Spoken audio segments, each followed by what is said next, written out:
Hi, this is Majin Oni, and here's some comic reviews. I'm a little bit behind. I keep falling behind. It's that stupid Diablo. But I finally reached a point where I can stop for a while and start working on other things. Anyways, let's take a look at Incredible Hulk number 8. This is a completely worthless piece of shit. Sorry for the language, but that's what it is. Dylan's artwork is just amazingly bad. He does not know how to draw super powerful, big people. The Hulk just looks like, I don't know, somebody you might see at the gym, which is a shame. A lot of his faces are just very similar also. His fight styles are very unimaginative.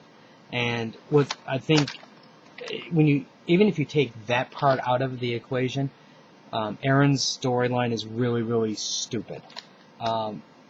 Aaron built up a really good storyline where the Hulk was separated from Bruce Banner. That was fantastic, and I loved every issue of that. But now what he did was he just basically said, "Oh, that never happened." I mean, technically it didn't happen because Bruce is back with Banner, and in order for the Hulk to avoid transforming back into Bruce Banner, he has to stay angry. And along the way, Banner apparently is able to go somehow ahead of the Hulk and plant seeds along the way. This is garbage. Garbage. Horrible. Horrible.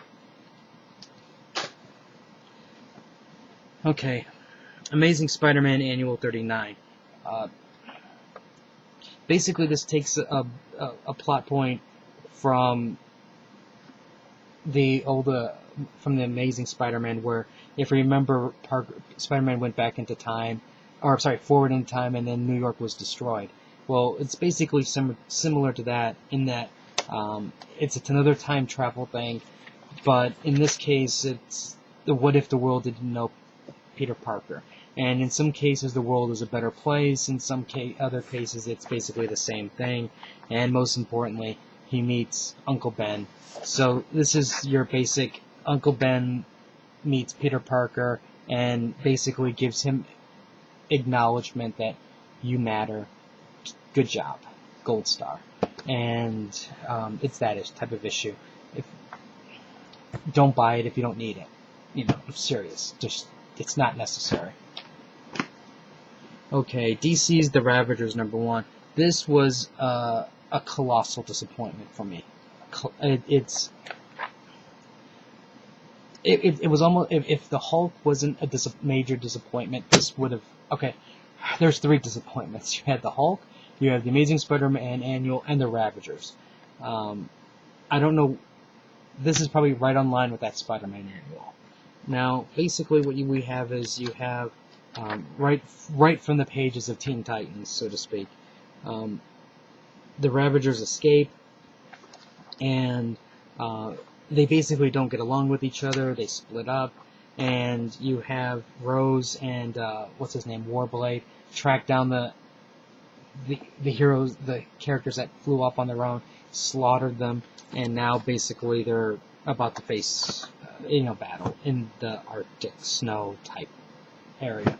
I'm just saying Arctic because it's snowing, but it really just is. It's not a strong book at all, and it really is a disappointment, and which is a shame because I think this could have potentially been a really good teen book for them. Okay, Super Crooks. I'm not really going to go into much detail with this, but basically what they're doing is they're setting the stage for their theft. They're showing you all the major players along the way, who they're trying to steal from, what's at stake, and things don't necessarily go quite as well as they expect it to be by the end. But I don't know. I'm still enjoying it, but this issue was a little bit of a letdown in the sense of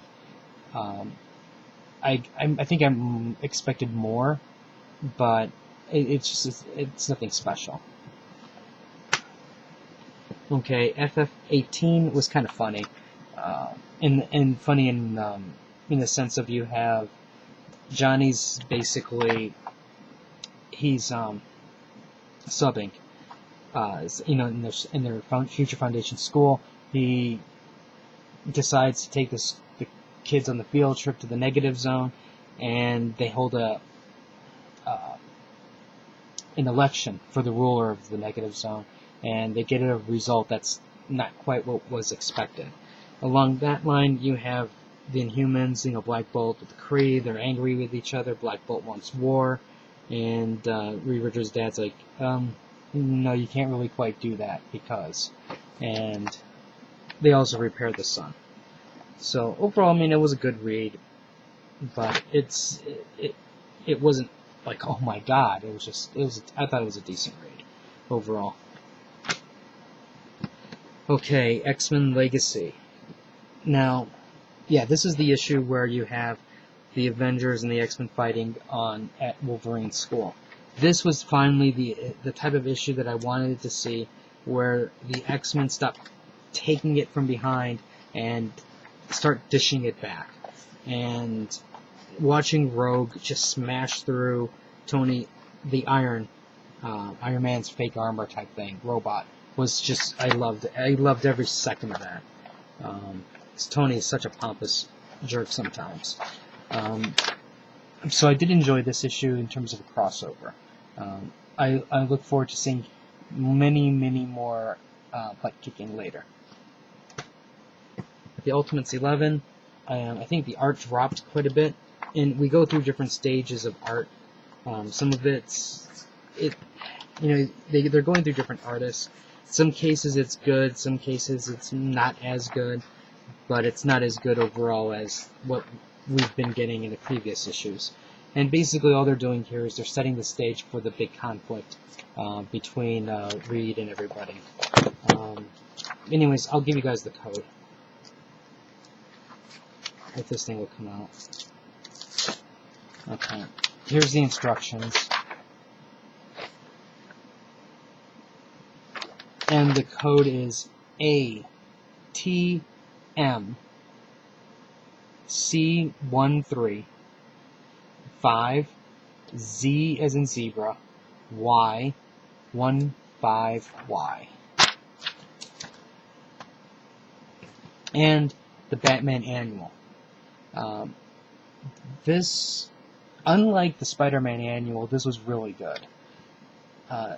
What we have is, this is going to sound, this might turn off some people, but don't read too much into what I'm about to say.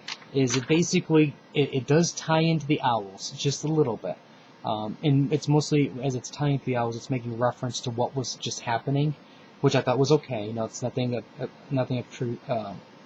wasn't intrusive.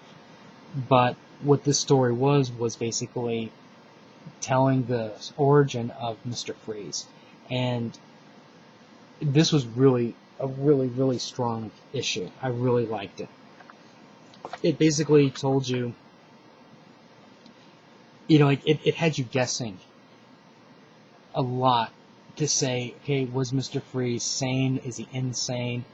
Who's at fault? What was, is Bruce Wayne responsible? Is Mr. Freeze responsible? Heck, was even Robin responsible? There's a lot of, I don't want to say misdirection, but they led you down different paths along the way, and then you realize that that's what you saw from one person's viewpoint, and then you get to see another viewpoint of what happened type thing. So I thought this was a great issue. Fantastic. I really enjoyed it. I went in going, this is probably not going to be that great of an issue, but it really was a solid read, solid entertainment for me. And I'm very happy I picked this one up. Definitely. Anyways, if you have any comments or questions, let me know. Oh, and I did read Justice League Dark, but I forgot to pull that one out. That one was pretty decent. It's a slightly new team, but it was a decent read. Anyways, if you have any comments or questions, let me know. Rate the video up or down. Let me know what you think. More reviews later. So, until next time.